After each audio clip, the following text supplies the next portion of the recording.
Amici YouTube, ritrovati sul canale Riparo Fare Te. Prima di iniziare con un nuovo video vi invito a lasciare un like e a iscrivervi al canale.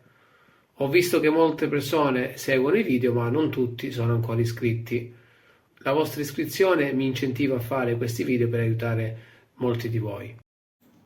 In questo video andiamo a vedere come verificare lo stato della nostra batteria del nostro notebook. Molto semplice, abbiamo il prompt dei comandi come amministratore.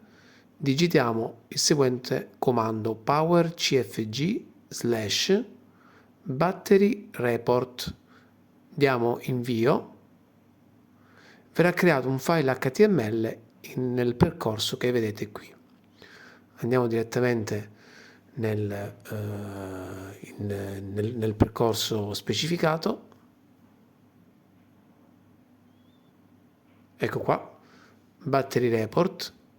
Ci clicchiamo sopra, si apre un file in HTML direttamente sul nostro browser. Ecco, sposto un attimo la finestra, ecco qui, battery report. Da qui visualizziamo il nome del computer e la batteria con la sua capacità di amperaggio. Eccolo qui.